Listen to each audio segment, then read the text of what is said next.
anbiya'i wal mursalin Sayyidina Muhammad wa ala alihi wa sahbihi ajma'in. Alhamdulillah pada malam ini Pakcik batuk sikit ni. Tapi batuk sikit saya tak apa. Kerana kita nak cari ubat yang sesuai dengan batuk kita. Nak cari sesuatu yang serasi dengan tubuh badan kita.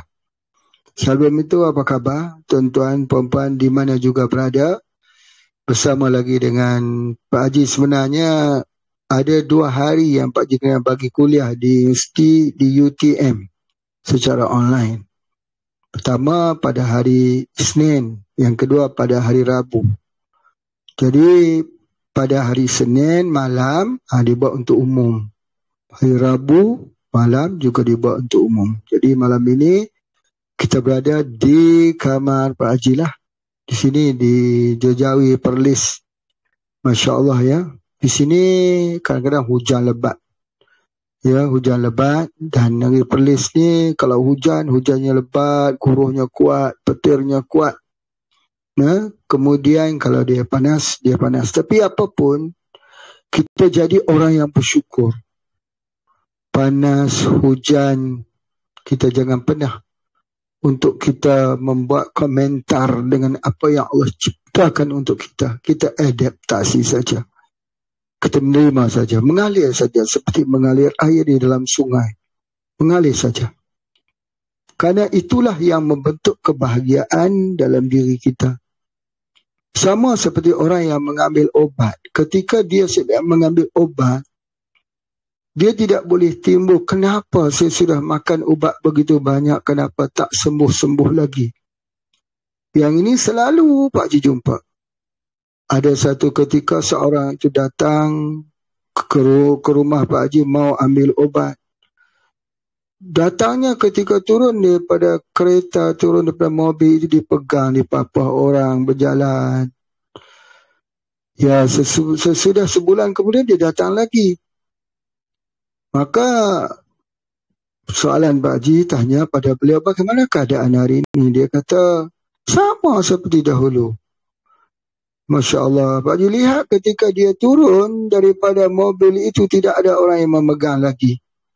Tidak seperti pertama kali dia datang.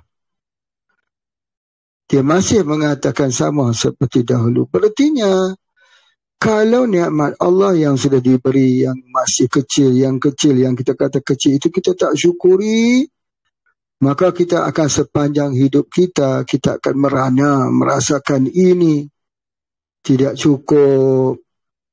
Sama apa yang dikatakan oleh Buya Hamka. Kalau nikmat kecil itu belum lagi disyukuri, bagaimana mengharapkan nikmat Allah yang lebih besar? Jadi oleh sebab itu bila kita mencari obat ini, yang pertama ialah mensyukuri nikmat sesuatu ubat yang kita ambil. Kalau tidak sembuh, kita yakin bahawa setiap penyakit itu ada obat. Yang pertama. Jadi dalam filosofi pengobatan ini, sesuatu herba yang baik untuk seseorang belum tentu baik untuk orang lain.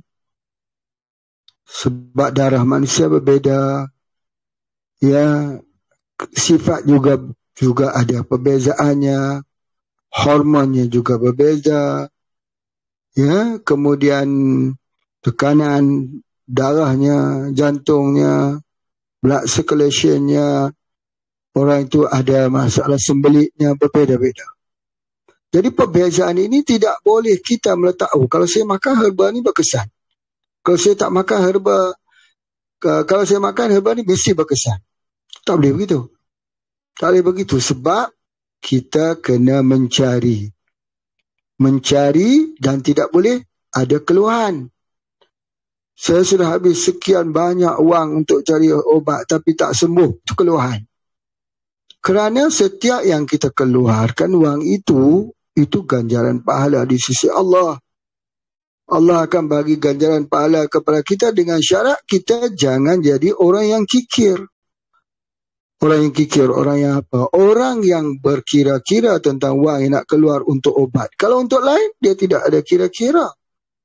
Kalau HP, handphone yang mahal dia boleh beli. Tapi kalau suruh beli blender untuk buat slow juicer, tak mau dia beli. Dia berkira-kira, dia boleh berbelanja orang lain, dia boleh membeli barang-barang yang mahal, tapi nak beli obat, dia tak mau. Malah dipilihnya obat yang murah, dipilihnya satu. Orang kata kena ada dua, anxiety kena ambil bersama dengan super brain. Dia kata anxiety saja sudah cukup. Jadi orang yang boleh berbelanja di tempat lain tapi tidak mau berbelanja dalam kesihatan. Bagaimana kita nak sembuh? Bagaimana kita nak menggunakan herba itu dengan berkesan? Ya, sebab itulah Allah ciptakan herba ini bukan satu jenis, ribu-ribu spesies. Untuk kita memilih, untuk kita mengambil yang mana yang mempunyai keserasian, serasi dengan hidup kita. Jadi oleh sebab itu dia ada proses. Proses apa dinamakan? Proses mencari. Proses cari itu dalam istilahnya dia panggil ikhtiar. Ikhtiar manusia. Ya, manusia berikhtiar, tapi yang menentukan itu Allah. Mencarinya manusia, menemui obat juga manusia, yang menyembuhkan itu Allah. Andai kata yang kita ambil itu belum sembuh lagi, wa ilallahi turja'un umur. Kepada Allah lah diserahkan segala urusan. Tenang-tenang saja. Nikmati kesakitan yang Allah buat kepada kita itu dengan kita mengharapkan keampunan Allah. Kita harap maghfirah, keampunan Allah atas segala-gala kesalahan khilaf kita sebelum ini. Mudah-mudahan sakitku menjadi kafarah dalam hidupku. Ya, jadi jika begitu kita perlu cari obat. Ya, perlu cari obat. Dan perlu bersabar ketika obat yang kita makan itu tidak berhasil. Sama seperti Pak Haji memperbaiki pokok-pokok koko atau coklat. Ini saya panggil kakao. Ada ketikanya kita semprot dia, spray 4 hari saja sudah keluar bunga. Sepanjang satu jengkal daripada bumi itu keluar bunga penuh. Ya, bantalan-bantalan bunga. Ada yang sudah 14 hari kita spray tak keluar apa-apa. Yang sebab apa? Yang mengeluarkan itu adalah Allah. Ya, kita sebagai manusia harus mencari sebab. Kenapa? Apa sebabnya? Boleh jadi kerana kekeringan, hujan sudah lama tak turun, barangkali sudah tidak ada hara lagi pada bumi. Kita cari sebab. Kemudian baru saja Pak Haji dihubungi. Ada kawasan yang sangat bagus. Buah kakaonya bagus di Indonesia. Tetapi diganggu oleh tupai dan juga monyet. Bagaimana kita nak menghadapi keadaan ini? Pokok-pokok kita dimakan, buahnya dimakan oleh tupai, dimakan oleh monyet. Tak sempat membesar buahnya itu. Dimakan-makan sikit ditinggal, makan-makan sikit tinggal. Bagaimana kita nak mengatasi keadaan kalau begini? Inilah. Jalannya itu ialah pertama sekali kita meyakini bahawa apa juga tanaman kita yang dimakan, yang dicuri, yang diambil oleh orang, semua menjadi pahala sedekah. Allah nak berpanjangkan pahala sedekah kita. Kerana sedekah ini ganjaran pahalanya besar. Namun begitu dalam masa yang sama kita ikhtiar supaya monyet itu tidak datang lagi mengambil daripada buah-buah tersebut. Kalau ambil pun tak diambilnya semua dan sebagainya. Cuma ada satu hal yang Pak Haji nak sebutkan.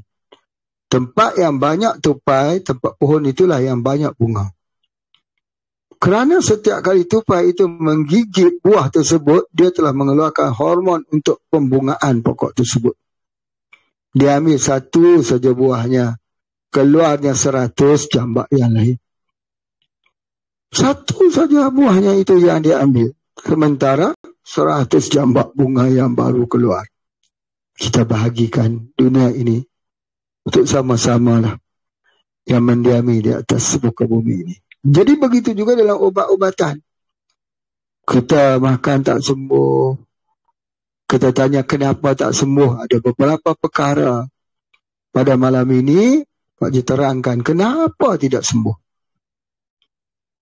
Yang pertama sekali, bila kita mengambil sesuatu ubat, Iqra' bismi rabbikal ladzi khalaq. Baca dengan menyebut nama Allah yang menciptakan.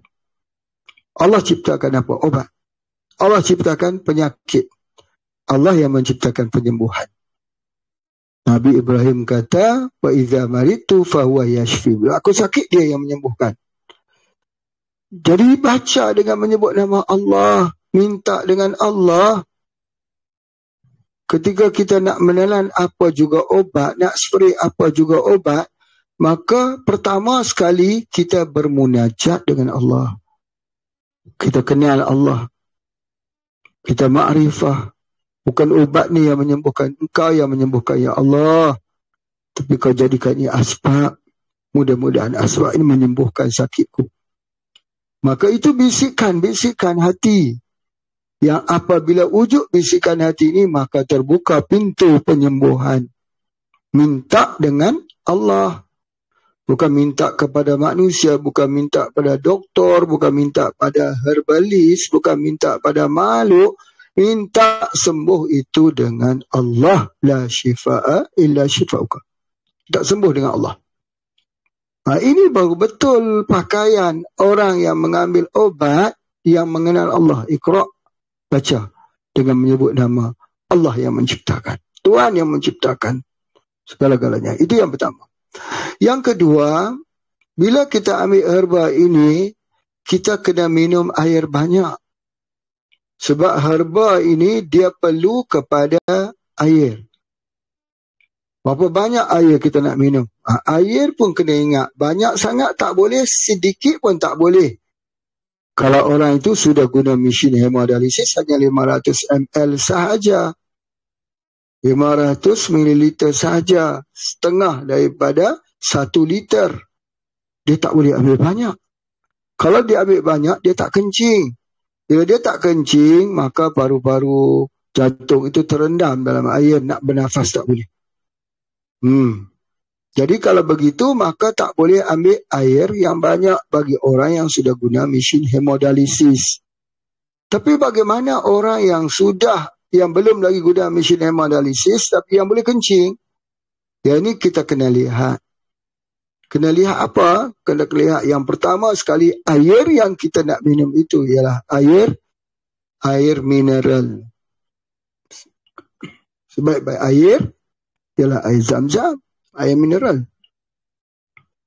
Bukan air RO, reverse osmosis, air kosong mineral. Tak boleh begitu. Kerana hikmahnya itu air Zam-Zam, air mineral, kaya dengan mineral. Jadi bila kita ambilnya itu, boleh ambil 2 liter. 2 liter. Ataupun kita ambil, kalau dalam hitungan yang sebenarnya ialah 2,5 liter. Iaitu dia ambil pada waktu solat subuh 500 ml, waktu zuhur 500 ml, ya, waktu asar 500, waktu maghrib 500, waktu isyak 500, kan dah jadi 2,5 liter. Caranya, maka ketika kita ambil air itu, maka cukup air dalam tubuh badan kita. Sebab kalau air tak cukup, kerana ada herba itu yang bersifat diuretik. Apa tu herba diuretik? Herba yang banyak kencing. Bila herba itu banyak kencing, maka air dalam badan kurang. Bila air dalam badan kurang, maka tubuh akan minta tolong berikan air. Tapi orang tu tak rasa dahaga sebab dia duduk di tempat AC begini, tempat aircon begini. Maka tubuh akan mengambil air pinggang. Daripada lumbar 5, 4 dan 5 itu dia ambil, sakit pinggangnya. Kerana kekurangan air. Ambil herba, kurang air. Sebab kencing banyak, diuretik. Kalau masih tak minum lagi, dia ambil daripada otak. Bila dia ambil daripada otak, air otak itu disakit kepala. Kenapa minum herba, sakit pinggang, sakit kepala? Kerana kekurangan air. Satu. Yang kedua, herba yang dia ambil itu juga tidak efektif. Sebab apa? Darah kental. Apa yang terjadi pada darah kental ini ialah nutrisi tak boleh dihantar. Herba-herba yang kita makan tu juga tak berfungsi. Sebab itu minum air dengan kencing sama ukurannya. Masuk 2 liter juga keluar juga 2 liter, begitu. Kalau masuknya 2 liter, keluar setengah liter, bengkak muka ini, edema. Bengkak muka kita. Tidak boleh begitu. Jadi oleh sebab itulah maka kesemua ini dikawal oleh tubuh badan manusia. Itu ajat pada penciptaan Allah. Ya. Tidak ada orang yang mengawal harus minum berapa banyak, kencingnya berapa banyak, tapi tubuh yang mengawalnya. Supaya kadar air dalam tubuh badan ini pas-pas saja.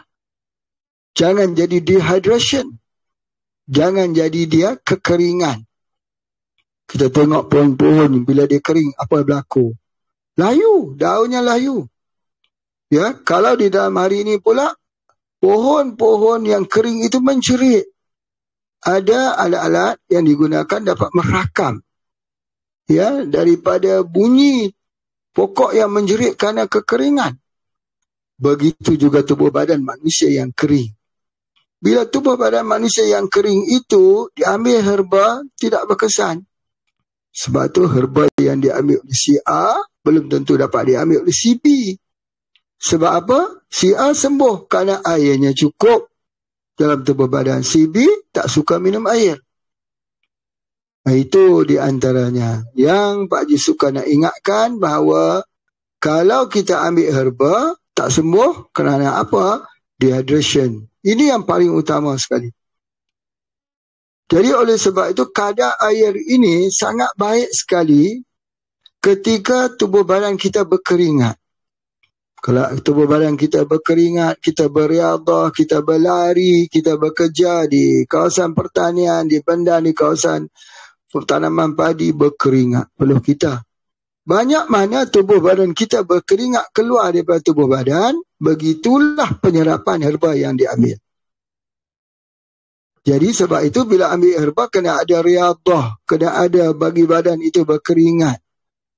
Kalau orang yang ada penyakit ginjal, tubuh badannya tak berkeringat, sejuk, dingin, bekerja di tengah panas pun tak ada keluar keringat. Kalau keluar keringat tak asin, tak masin.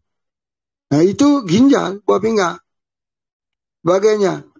Jadi kalau dalam keadaan setengah kes itu, ya, maka kita perlu kepada minuman air. Yang pertama air hangat. Air hangat ini yang paling bagus ialah air kelapa.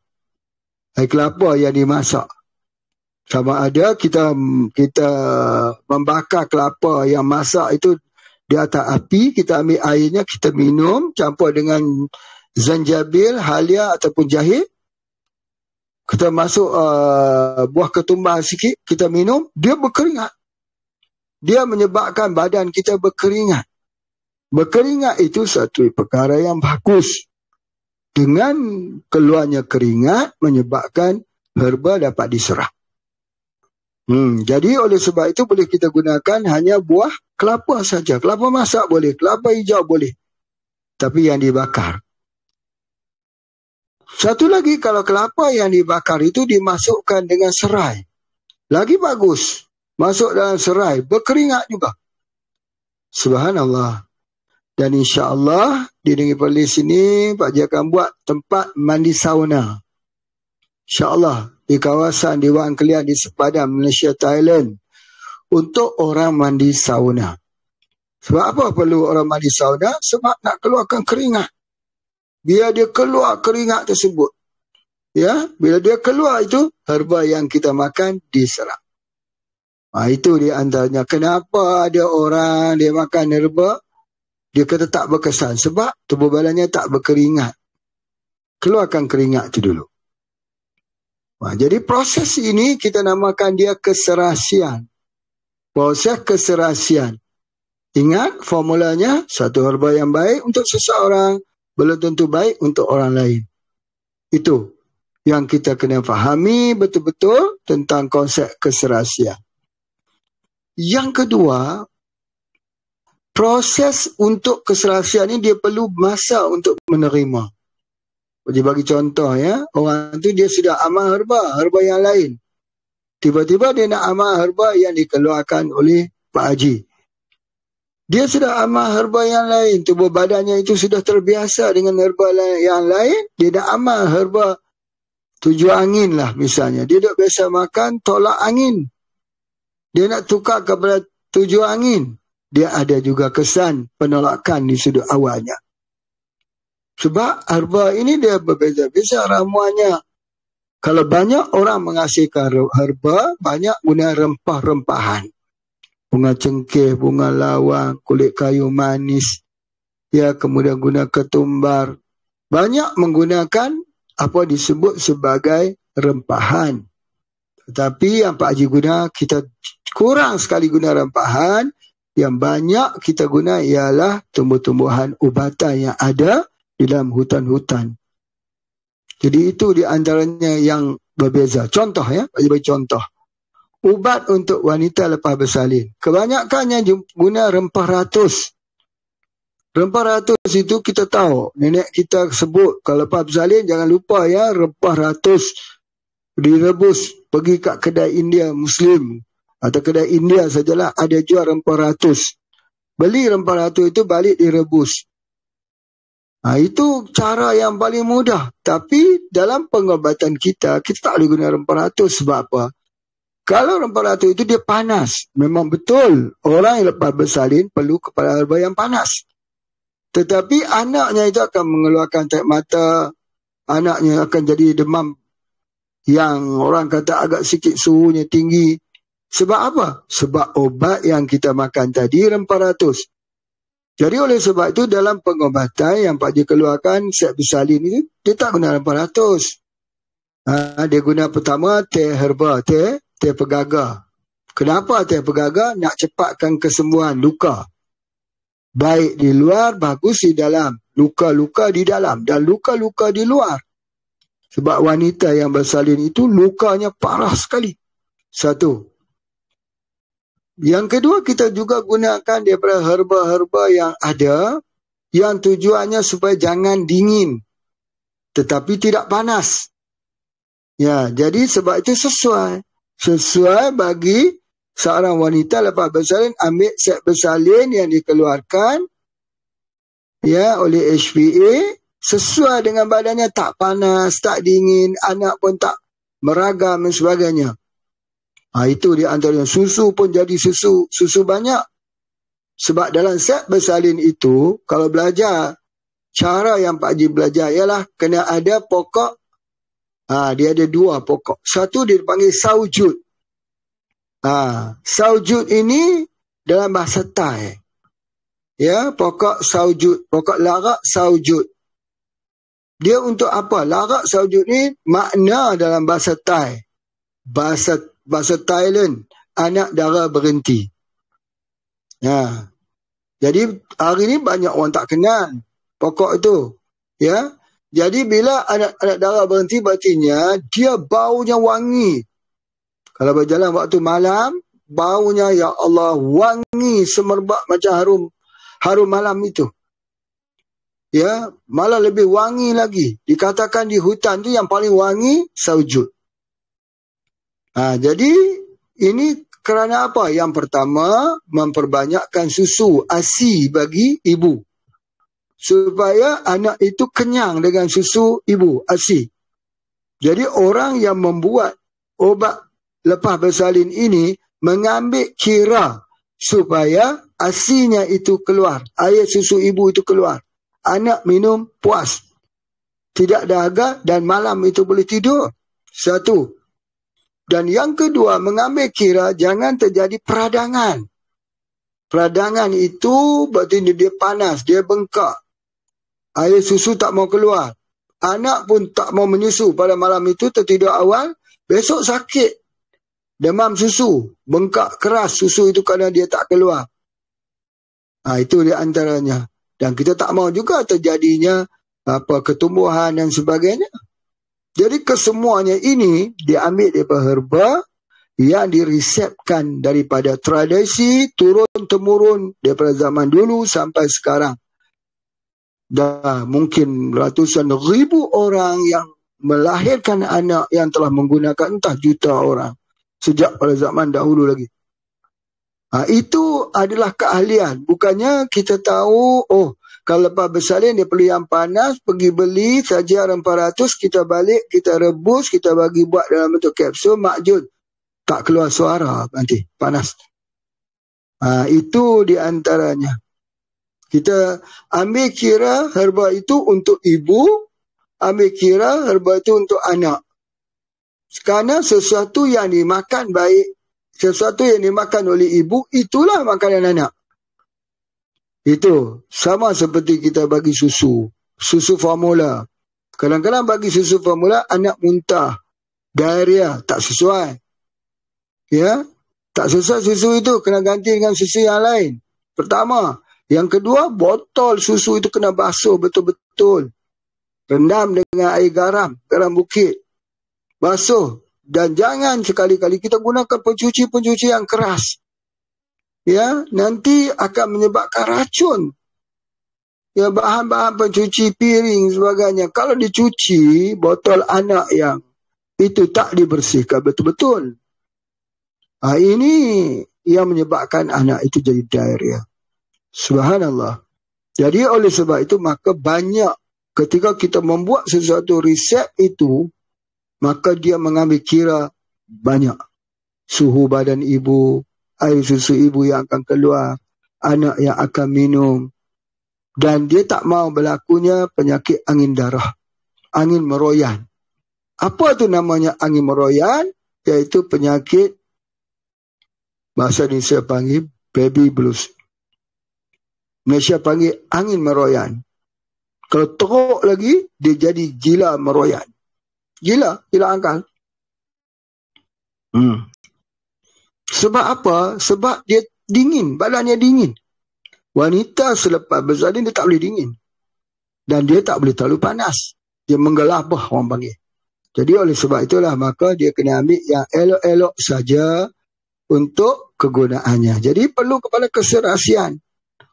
Jadi ini yang kita nak tengok, ya. Baik, alhamdulillah pada malam ni Pak Haji nak tengok juga soalan-soalan yang dikemukakan, ya. Ada soalan-soalan yang dihantar di sini, yang dikemukakan di sini. Pak Haji cuba jawab soalan-soalan tersebut. Okey, mana dia soalan dia? Okey, ni ada soalan yang pertama. Alhamdulillah, mata kabur, gangguan saraf memori, apa ubatnya Tuan Haji? Mata jadi kabur, ada gangguan saraf ingatan. Orang yang lupa ingatan ini, ya, disebut demensia, lupa. Jadi kita bila sudah sampai ke usia 60-an, kena ambil dah ubat otak. Macam juga di negara barat. Kalau di negara barat, mereka akan mengambil umur 40, mereka sudah mula mengambil suplemen untuk mencairkan darah. Sebab mereka takut berlakunya stroke, berlakunya heart attack. Walaupun ambil, ya, ubat pencair darah pun boleh berlaku demikian. Begitu juga kita, kerana kita sayangkan kepada ingatan kita. Mak Allah ciptakan ingatan ni sangat tinggi. Kerana ingatan ini, kena akal kita boleh bersyukur. Kerana akal kita boleh solat. Kerana akal kita boleh berzikir. Kita boleh baca Quran. Kita boleh dengar tazkirah. Kerana akal kita, Allah bedakan di antara manusia dengan haiwan itu dengan akalnya. Ya, kerana haiwan itu ada akal tapi tak boleh memikir. Ulaika kal an'am bal hum adall. Mereka itu umpama binatang ternakan, malah lebih sesat daripada itu. Jadi oleh sebab itu, akal ni kita kena pelihara. Bagaimana akal ni nak dipelihara? Kita ada super brain. Kita ada anxiety. Setiap malam, kita paksakan diri kita lah. Kalau kita tak rela, paksa rela. Diri kita mesti ambil super brain dan anxiety. Kalau kita tak mau ambil super brain dan anxiety, jangan lupa super brain. Ambil dia juga. Sebab nak membolehkan otak kita, memori otak kita itu tak hilang. Maukah kita demensia? Maukah kita lupa anak-anak kita, cucu kita? Mau tak kita lupa segala-galanya yang telah kita ada hari ini? Kita tengok orang-orang yang usia 100 tahun tapi tak lupa.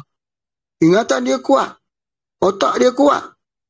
Maka di sini kita kena lihat apa pemakanannya, suplemennya apa. Suplemennya ialah Super Brain. Super Brain. Memang namanya itu bukan Super Brain. Namanya adalah asal. Asal itu apa? Madu. Madu saja, tapi madu itu telah dipotensikan supaya dia menjadi lebih kuat. Jadi bagi orang yang seusia Pak Haji, ya, Super Brain wajib ambil. Jangan lupa. Kerana Super Brain ini bila kita ambil, saraf neuron nerve dengan motorik nerve itu bekerja. Neuron nerve ini dia menghantar, dia bagi isyarat motorik nerve itu untuk bereaksi, mengambil dia punya tindakan. Kalau terputus di antara neuron nerve dan motorik nerve, itu jadi stroke. Otak mengarah, tangan tidak boleh bergerak. Jadi jangan sampai jadi stroke. Ambil setiap hari. Mudah-mudahan doa dengan Allah sembuh. Jangan ada stroke. Jadi bagaimana caranya? Maka ambil Super Brain. Sebab penyakit-penyakit neuro ini, ya, yang ada hubungan dengan penyakit-penyakit yang ada dengan masalah saraf otak ni, dia boleh jadi Parkinson. Dia boleh jadi Parkinson, gerak begitu. Dan penyakit neuro ni banyak lagi. Dia boleh jadi, ya, penyakit-penyakit seperti Bell palsy, muka herak sebelah, ya, stroke, CVA, pecah pembuluh darah. Semuanya ini akan mengundang kepada masalah yang besar. Macam mana kita nak menghalangi masalah yang besar ini dengan izin Allah, ya? Kalau Allah sudah takdir, kita akan kena, itu kena Allah. Tetapi sebagai manusia, sebagai seorang hamba Allah, kita harus berikhtiar. Allah tidak akan mengubah nasib satu kaum, selagi kaum itu tidak mengubah nasibnya sendiri. Bagaimana ikhtiarnya? Jaga akalnya, jaga memorinya. Maka cara dia ialah mengambil Super Brain. Jadi begitu kepada otak ini, maka dia terkait juga dengan penglihatan dan pendengaran. Jadi Super Brain ini bukan untuk otak saja, untuk mata yang kabur, untuk masalah silau, ambil terus. Dan banyak testimoni yang telah menunjukkan keberkesanannya. Baik, kita tengok soalan yang kedua. Saat ini di Indonesia musim kemarau. Tanah kering, berdebu, air bersih berkurangan sehingga mempengaruhi kesihatan tubuh. Banyak yang terkena penyakit, batuk dan lain-lain. Untuk mengantisipasi keadaan saat ini, apa saja produk Tuan Haji, pencegahannya bagaimana? Ya, musim kering. Kita tengok ya, musim kering. Musim kering ini, musim kalau kita belajar dalam ilmu pertanian kuno. Ilmu pertanian kuno, ilmu pertanian orang dulu-dulu. Yang tidak ada di dalam buku-buku ilmu pertanian hari ini. Dia kata musim kering, musim serangga terjaga. Penyakit akan turun cukup banyak. Musim kering. Karena kekeringan air itu yang menyebabkan kepanasan di dalam suhu bumi. Daripada serangga yang duk tertidur dalam bumi, konon ceritanya begitu, terjaga kerana terlalu panas dan akan menyerang di kawasan pokok. Itu cerita, mitos. Macam tu. Tapi di sudut pengetahuan kita, memang bila musim panas, pokok akan kena banyak penyakit. Soalannya dia terjaga kerana panas atau tidak, itu soalan lain. Itu lain. Baik, begitu juga dengan manusia. Bila panas ini, bagaimana caranya? Dia kena menyejukkan tubuh badannya. Kita ada musim panas, kita ada dalam ilmu pertanian, kita ada POC, kalis suhu, kalis panas. Ketika panas, kita spray supaya pokok-pokok dapat mengalis, menahan. Macam mana ilmu yang ada di dalam pengobatan. Namanya ilmu tabir surya. Apa ilmu tabir suria? Ilmu tabir suria ini, ketika orang dulu-dulu bekerja di kawasan lahan yang lapang, panas yang kuat, tapi muka mereka tak hitam. Kerana mereka menyapu dengan berbagai jenis pokok-pokok yang mempunyai, dia panggil sun protector factor. Orang dulu dia tak tahulah sebut begitu. Dia pakai bedak sejuk, bedak dingin saja. Tapi ada ilmu tabir suria ni ada. Begitu juga dengan tumbuh-tumbuhan. Begitu juga dengan manusia. Dia kena ada sesuatu herba yang boleh diambil di musim panas. Apa contohnya? Ini pendapat Ibn Sina. Pendapat Ibn Sina. Ibn Sina mengatakan, di musim panas itu kamu kena banyak berbekam. Musim sejuk, kamu hendaklah banyak minum madu. Begitu juga dengan pendapat, bagi mereka yang hidup di tempat yang sejuk, kena banyak makan daging kambing. Begitu. Ya. Jadi, namun Ibn Qayyim mengatakan, madu dan bekam itu sunnah Nabi sesuai. Musim panas ke, musim sejuk ke, boleh digunakan. Itu pendapat Ibn Qayyim. Baik. Jadi dalam keadaan begini, bagaimana kita nak mencegahkannya? Bekam. Al-hijamah. Bekam. Kalau rasa sakit sikit, bekam. Musim panas ni.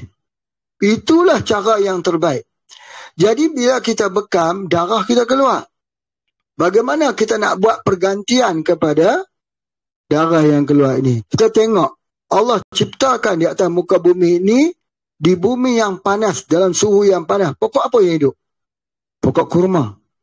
Kalau begitu, maka banyaklah mengambil buah kurma. Kalau kita tak ambil buah kurma, ambil jus kurma.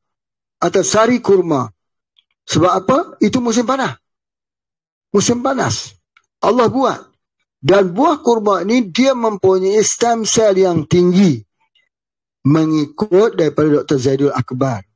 Minggu lepas, terima kasih Pak Haji menerima kunjungan Dr. Zaidul Akbar bersama dengan Pak Tata. Terima kasih banyak. Syukur. Jadi dalam masa berbincang itu, Pak Haji dengar Dr. Zaidul Akbar mengatakan antara yang punya kekuatan stem cell ialah ada pada buah kurma. Memang betul. Buah kurma ini kalau kita ambil sari dia, kita pergi belilah pati dia tu. Itu di antaranya, ambil dia punya pati kurmanya pada setiap hari. Buah kurma ni ada dua. Rasulullah SAW melarang Sayyidina Ali yang makan kurma. Apa kata Rasulullah? Rasulullah kata cukuplah, wahai Ali. Sebab apa? Sebab engkau baru baik daripada demam. Itu kurma yang bersifat panas. Kurma apa? Biasanya kurma muda. Kalau kurma masak, dia bersifat sejuk. Sama juga dengan gula. Kalau gula putih, sifat panas, yang. Kalau gulanya itu gula merah, sifatnya sejuk, yin. Kalau buah kurma muda, sifat panas. Kalau kurma yang bersifat, yang kita jadikan sari itu, buah masak, sifatnya sejuk. Nah, di sini jangan lupa, kurma ini satu daripada anugerah pengobatan dalam Islam. Kurma ajwah, kurma yang ditunjuk oleh Rasulullah sallallahu alaihi wasallam. Siapa yang pagi-pagi 7 butir kurma ajwah, terhindar daripada sihir dan racun. Bagaimana cara nak minum dia? Kita ambil dia dalam bentuk ganjil. Allah itu ganjil. Allah suka yang witir. Sebab tu ada 7 herba. Kita buat 7 herba. Ada orang buat 10 herba. Buatlah 9 bagi cukup menjadi witir. Supaya Allah itu witir. Allah suka yang witir. Jadi kita buat itu kena ada ma'rifatullah. Ada kenal Allah. Jadi, bagaimana cara dia? Ambil kurma. Kurma apa? Kurma ajwah. Kalau tak ada kurma ajwah, albani. Kalau tak ada kurma albani, apa dah? Ar-rotab. Kurma masak tu. Ambar. Ya, ataupun ada banyak lagi kurma, ya, masukkan saja. Cari yang lembut. Kurma jenis lembut ni. Ada yang kurma yang keras, Mariami. Sedap kalau kita makan begitu. Tapi yang lembut, ya, ambar, misalnya lembut, masukkan ke dalam air. Bila kita masuk ke dalam air ini, maka kita rendam. Bila kita rendam, kita tutup macam tu. Ya. Besok pagi, kita boleh minum air dia tu. Awal-awal pagi itu kita minum air daripada air kurma tadi dan makan buah kurmanya. Makan kurmanya. Berapa? 7 butir. 7 butir. Subhanallah. Sebut nama Allah. Baca doa, minta Allah Ta'ala. Ini hadis Nabi SAW. Orang sakit apa pun ambil begitu. Jangan makan benda yang lain lagi. Jangan makan daripada buah-buahan yang lain. Jangan ambil susu lagi. Jangan ambil apa sama oat lagi. Jangan ambil sayur-sayur. Jangan ambil lagi. Jangan. Kurma. Pertama. Sebab dia nak bersih. Biar 1 jam kemudian kalau nak ambil baru boleh kita ambil. Itu cara bagaimana kurma itu menghilangkan keracunan. Kita rendam ini 1 malam. Ada orang malam berendam 2 malam. Ada 3 malam. Ya. Dan Nabi itu dia tak minum kalau lebih daripada 1 malam. Ya, dia takut jadi fermentasi. Jadi arak pula. Tidak, ya, tidak. Dan ada sahabat-sahabat suka minum sangat kalau diperam bermalam-malam. Sampai ada beberapa istilah kepada beberapa orang sahabat ini. Salah seorang sahabatnya yang sangat suka ambil Nabi sini, sampai ulama berkata kepadanya, alangkah baiknya. Dia ni seorang yang cerdik, suka menulis. Tetapi dia suka ambil nabis. Ulama-ulama kata alangkah baik kalau orang ni dia tinggalkan nabis. Ya, bukan maksudnya meninggalnya begitu, bukan maksudnya dia haram. Tidak dibicarakan halal dan haramnya dekat situ, tidak. Ya, yang tu kita kena jelas. Ya, tidak meninggalkan itu bukan berartinya dia haram, bukan. Jadi di sini kita tidak boleh mengatakan kalau kita itu ya cara pengambilannya. Jadi kita tengok ke situ. Baik. Kemudian kita tengok, Assalamualaikum Tuan Haji, anak saya terkena jangkitan kuman dan dalam paru-paru, apakah ubat herba yang patut saya beri atau spray jenis apa? Sekarang dia berada di hospital dalam ward ICU. ICU ni ward kecemasan. Kena serangan paru-paru. Nak nafas tak boleh, oksigen hilang. Apa yang saya nak kena buat? Di paru-paru itu apa yang berlaku? Di sini ada jangkitan kuman, infection. Apa yang berlaku bila ada infection? Di situ ada mukus. Mukus yang banyak, lendir yang banyak. Anak-anak tak pandai nak keluarkan lendir itu. Lendir itu mesti dikeluarkan. Ya, macam mana cara lendir itu nak dikeluarkan? Dia kena cari satu herba, dia panggil expectorant. Lendir. Untuk pecahkan dia keluar. Ni umur dia berapa? Kita tengok ni, anak ni tidak disebut. Tetapi orang tidak tahu. Kerana salah satu daripada herba expectorant yang boleh pecah itu, ialah acetocoxide. Acetocoxide ini digunakan seluruh dunia. Anak-anak yang kena batuk, yang kena serangan pernafasan. Apa yang mereka guna? Bahan aktif yang dikenali sebagai acetocoxide.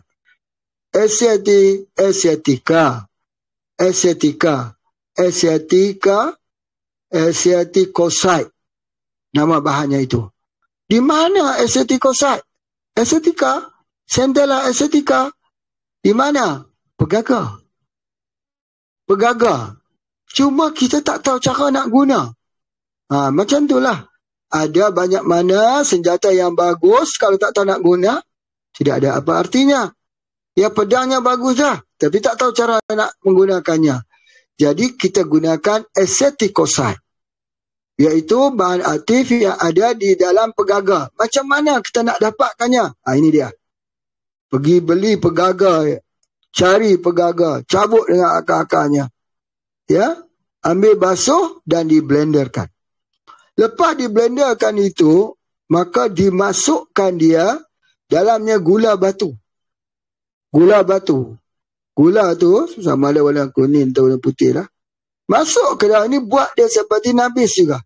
Biar dia duduk dalam ini, ya, pegaga yang telah diblenderkan, jus pegaga, masukkan dia gula batu, tutup dia semalaman. Besok baru boleh ambil.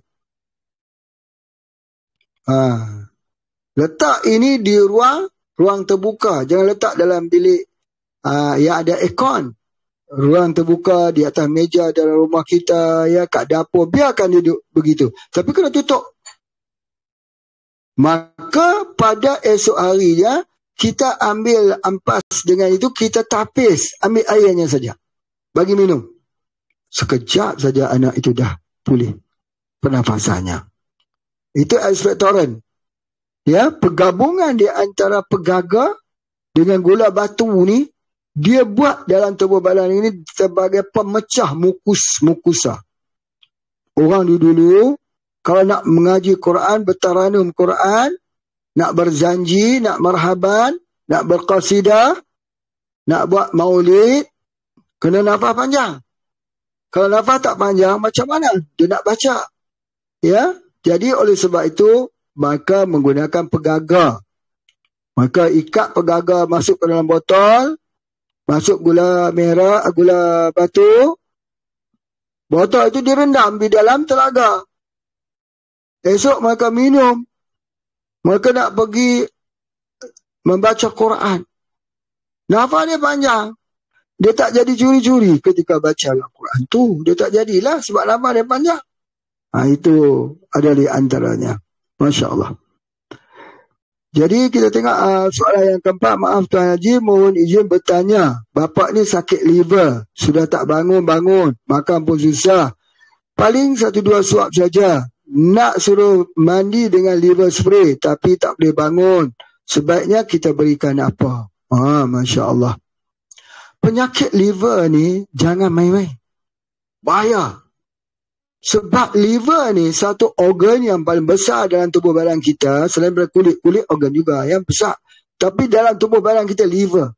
Yang tujuannya menyaring racun yang masuk dalam tubuh badan kita tu.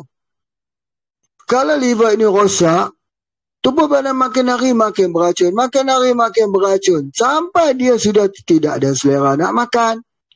Sampai perutnya jadi busung. Kulitnya jadi kuning. Mata putihnya jadi kuning. Kencing jadi kuning. Buang air besar jadi kuning. Ini liver. Jangan buat mudah. Ya. Jadi dengar betul-betul ni. Pak Haji dah bagi tahu banyak kali dah. Tetapi tidak mengapa. Pak Haji kan ulang walaupun 100 kali. Asalkan ada orang yang sihat selepas ini. Dan mengamalkan betul-betul. Caranya kena cari sesuatu yang warna kuning juga. Boleh kunyit. Tapi yang terbaik temulawak.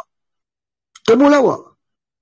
Ambil ubi temulawak itu dipotong, direbus. Rebuskan sampai dia mendidih. Betul-betul dia mendidih.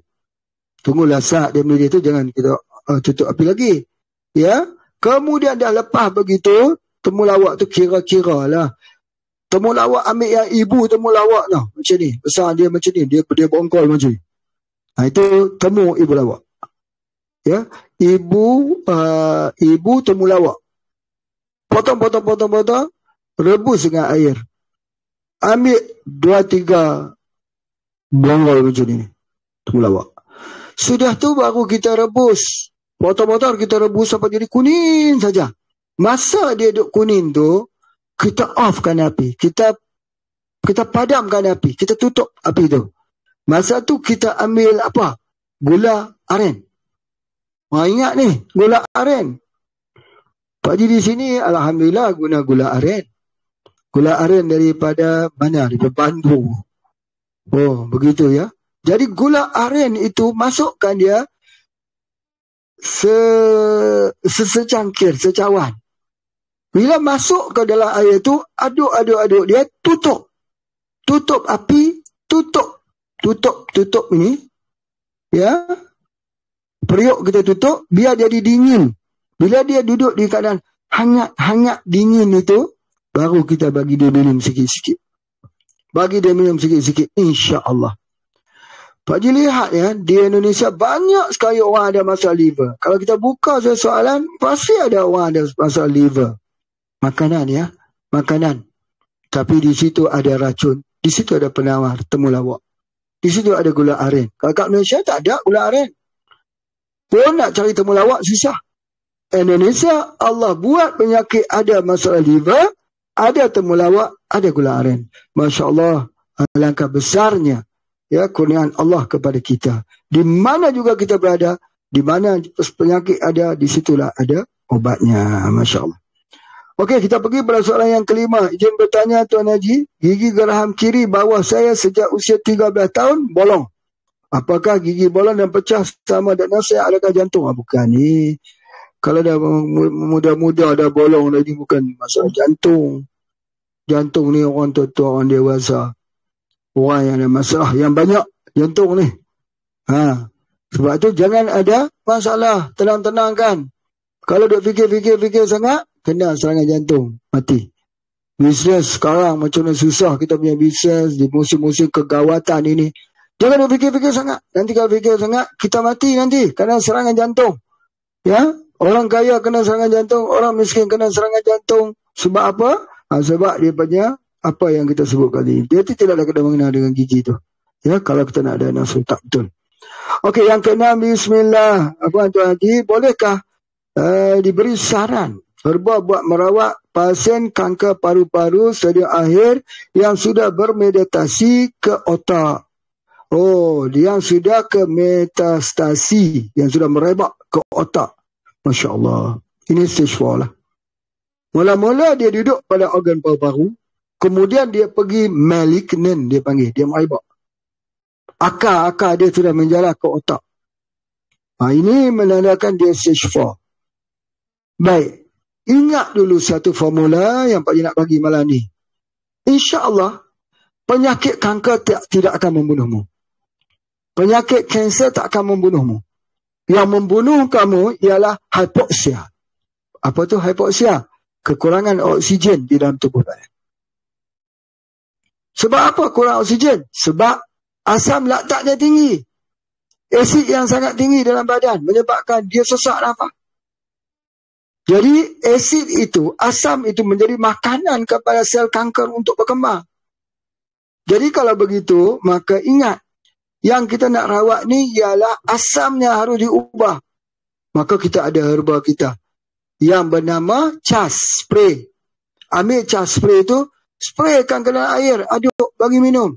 CHAS spray itu yang menukarkan asam dalam tubuh badan kita ini menjadi alkali. Kerana asal kejadian kita alkaline. Ya? Jadi jangan duk fikir pasal kanker. Jangan fikir pasal kanker. Kanker itu seperti cacing saja. Ni, CHAS spray. Buat dia keluar dah CHAS spray ni. Tapi jangan langsung ke dalam mulut. Jangan. Ke dalam air. Dia kena dalam air. Kalau masuk ke dalam air botol mineral, digoncang 53 kali, lagi bagus. Jangan fikirkan tentang kanker yang telah sampai ke otak, yang sudah sampai ke tulang, yang sudah sakit. Jangan fikir gitu. Kita cari di mana akar permasalahan penyakit. Di mana sebabnya berlakunya penyakit. Penyakitnya berlakunya kerana hipoksia, kurang oksigen. Kerana apa? Asid laktiknya tinggi. Dan kita tak boleh bagi turun asid laktiknya itu. Kalau dia makin 4.5 ke bawah, dia akan mati. Orang tu akan mati. Sebab dia mati tak ada oksigen dalam badannya. Orang kena penyakit DM, tidak ada oksigen juga. Orang kena penyakit ginjal, tak ada oksigen juga, mati juga. Orang kena penyakit COVID-19, mati juga. Sebab apa tak ada oksigen? Terpaksa lari untuk mendapatkan dia punya oksigen, perlu ditidurkan. Jadi sebab itu kanker tak pernah bunuh kamu. Kanker tak pernah membunuh kita. Kanker itu seperti parasit saja. Tapi yang membunuh kita ialah keasaman yang ada dalam tubuh badan kita. Nah, ambil ni. CHAS spray ni. Ini. Bawa balik. Spray bagi dia minum. Spray terus menerus. Tengok 1 minggu dia sudah boleh bangun. Ya, 1 minggu dia sudah boleh bangun dan dia sudah boleh berjalan. 1 bulan dia sudah boleh drive. Kemana pergi penyakit kankernya itu? Kita tak tahu kemana pergi. Tetapi bila diberikan oksigen, maka dia sembuh dengan izin Allah. Jadi oleh sebab itulah maka ada pemegang Nobel dunia.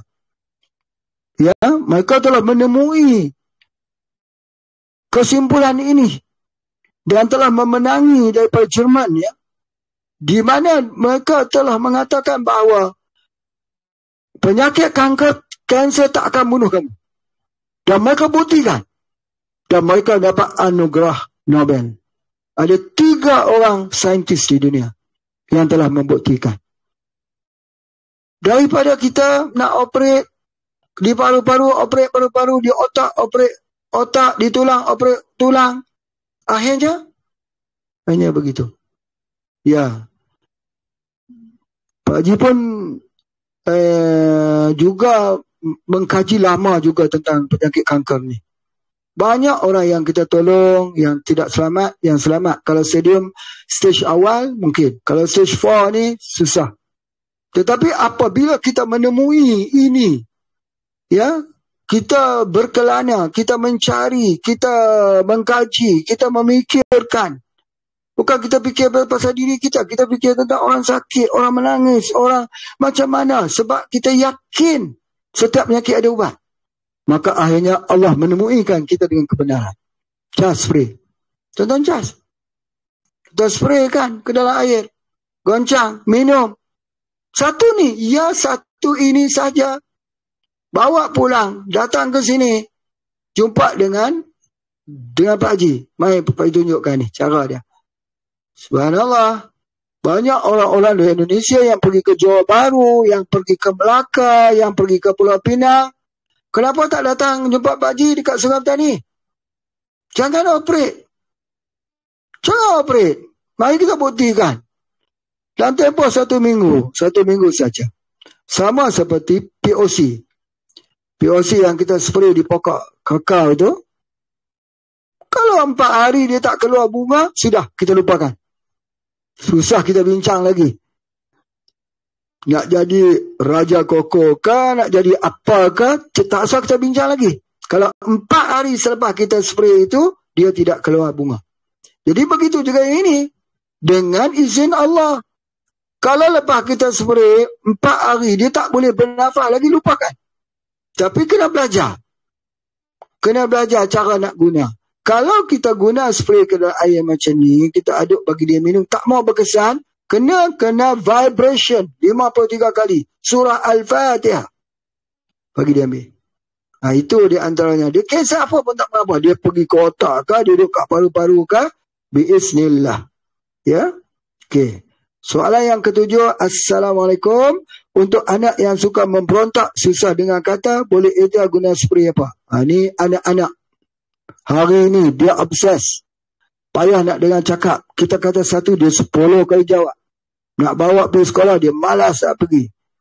Kita panggil makan, dia tak mau. Dia tidur dalam bilik.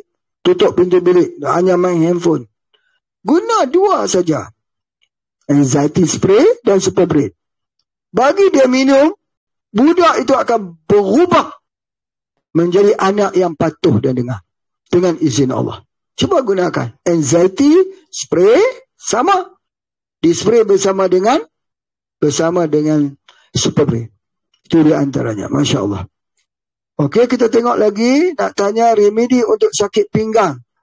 Guna apa yang boleh sembuh? Sakit pinggang ini, ADHD ungu. Tapi dengan syarat minum air cukup. Ya. Okey, yang ke-9, fenomena spray khusus untuk apa? Fenomena spray. Oh, ini untuk orang lelaki. Okey, yang ke-10. Assalamualaikum Pak Haji. Herba apa untuk bila makan dia perut terus jadi besar dan perut sentiasa kembung? Inilah 7 angin. Dia ada panggil angin segah. Angin segah ni kerana pencernaan yang tak bagus. Pencernaan ini kita kena ingat, dia datang berdua. Salah satunya sebab kita berfikir. Dia berfikir. Bila kita fikir, otak kita ada 2. Mana pula otak ada 2 ni? Ya? Otak yang satu di sini. Otak satu lagi di perut. Kalau kita susah hati, perut akan jadi susah hati. Bila kita makan, dia tak mau cerna. Dia jadi kembung. Jadi oleh sebab itu, Pakcik bukan nak meramal ya. Pakcik nak bagi tahu simptom pertanyaan ini. Perut terus jadi besar, kembung kerana pikiran. Ini pikiran. Betul atau tidak? Cara nak hilang dia macam mana? Tujuh angin. Herbal tujuh angin. Okey, soalan yang ke-11. Assalamualaikum. Mohon solusi untuk masalah kurang darah putih. Umur sekitar 29 tahun perempuan. Kurang darah putih. Darah putih, leukosit. Ya, jadi kalau kurang, apa dia? Dengar betul-betul ni. Ambil, kalau kita solusi berartinya maksudnya orang Indonesia. Kalau di Indonesia SDA 2. Sapu jagat 2. Untuk meningkatkan sel darah putih. Sangat baik. Sebab tu SDA 2 tak boleh bagi pada orang yang ada leukemia. Ya, itu di antaranya. Menaikkan darah putih. Okey, Tuan Haji, tanduk kerbau untuk jadikan ubat apa ya? Tanduk kerbau jadikan ubat apa? Tanduk kerbau ni, tanduk kerbau. Boleh. Bukan jadi ubat untuk kerokan. Kerokan ni apa? Urut. Macam ni. Urut sampai panas. Kalau tulang belakang di tengah ni. Macam ni. Di tengah ni. Sampai merah. Lepas tu sapu dengan minyak bubut. Yang kedua, ini boleh buat ni untuk apa? Untuk kita bekam. Bekam tanduk orang panggil. Satu lagi, dia boleh buat untuk urut. Dia boleh juga gunakan untuk urutan. Mana dia urutan ya? Tak ada dah. Baju pun tak tahu. Oh, ini dia. Urutan. Ini kerbau. Ini adalah tanduk kerbau. Kerbau Minangkabau. Ini daripada, kalau orang Minang dia panggil kabau. Betul kabau dia sebut ni. Ya, jadi ini buat urutan ini, urut. Ya, bekam. Dan juga buat untuk kerokan. Kemudian kalau kerbau ni, kalau ambil susu dia, ini pasal dia tanya, pasal tanduk, susu kerbau. Susu kerbau itu buat untuk ubat penenang. Hati kerbau untuk ubat orang gila. Masya Allah. Nanti kita bincangkan. Perkara yang ke-13, pemandu ambulan kemalangan motosikal dilanggar kereta. Pemandu ambulan kemalangan motosikal dilanggar kereta. Oh, pemandu ambulan ni dia naik motosikal, kena kereta langgar dia. Dah 6 bulan terlantar masih guna tiup. Ya. Kemudian mampu buka mata, gerak jari-jari, tak boleh bangun, berkata rawatan apa? Oh, ini orang kena aksiden, kena kat otak, wave, gelambang daripada bunga mawar. Titik dekat mata. Elok balik dengan izin Allah, insya-Allah. Perkara yang ke-14, Assalamualaikum, untuk pasien dialisis, apa bisa kencingnya lancar lagi? Ya. Boleh kalau dia lancar lagi, boleh. Kalau dia ambil hemospray. Kalau dia kata saya sudah ambil hemospray tapi tak lancar juga, tambahkan dosisnya. Banyakkan lagi spraynya. Bersama dengan air, dia panggil betung spray. Soalan yang ke-16. Soalan yang ke-16, ke-15. Apa herba untuk amandel yang mau dioperasi? Jangan operasi. Amandel itu IMS, I'm Salahuddin. Tak payah duk guna, duk operasi. Jangan. Menyesal nanti. Kalau tak operasi, Alhamdulillah. Jangan. Pergi beli IMS, ada gambar Pak Haji kat situ, spray. Di tempat yang bengkok tu. InsyaAllah 3 hari lah. Jangan operasi. Pesan kat semua orang. Amandel, jangan operasi. IMS. Okey, yang ke-16, bagaimana kaitan kapsul haruan pasir ini dengan albumin spray? Oh, ya, albumin spray itu dibuat daripada kapsul, dibuat daripada haruan. Kalau kita ambil kapsul haruan pasir boleh juga, tapi yang selalu yang Pak Haji buat, Pak Haji ambil albumin. Itu daripada ikan sejenis ikan haruan, ikan bucuk namanya. Kemudian kita bungkuskan dia dengan tanah liat. Kemudian kita bungkuskan lagi dengan daun larak. Daun jarak. Bukan daun larak. Daun jarak. Kemudian dibakar. Sampai dia masak. Ambil isinya. diblendkan dia, diambil albuminnya itu, lalu dibuat albumin spray. Kalau yang kapsul haruan pasir, kita ambil saja kapsul haruan pasir, dibekukan, disejukkan, airnya diambil buat kapsul. Perkara yang ke-17, soalan yang terakhir. Assalamualaikum Tuan Haji, apakah herba untuk menghentikan pendarahan dalam rahim kerana ada sis? Herba yang untuk menghentikan pendarahan, ya, Pak Haji dah sebutkan, ada banyak herba. Salah satunya sinida dan juga busrah. Sinida dan busrah. Ingat tu. Untuk dalam rahim. Tapi kalau nak buat sendiri, Pak Haji dah ajar dah. Ambil saja kunyit, potong, masuk dalam minyak zaitun, 14 hari, minum minyak zaitun tersebut. Ataupun cari pokok tapak leman. Rebus semuanya, dapat akar-akar dia, minum. Itu di antaranya. Ataupun paling susah kali cari pokok serai je lah. Yang ada akar dia tu, batang serai, rebus, minum. Eloklah balik insya-Allah. Ataupun ambil buah kelapa yang gugur, yang bau besar-besar ni, gugur bawah pokok dia, belah, rebus, minum air dia. Ya, itulah dia penawar. Obat-obatan hasil daripada pengamalan tradisi masyarakat zaman dulu. Terima kasih semua. Apapun kita cari keserasian yang telah mengikuti bersama dengan Pak Haji pada malam ini.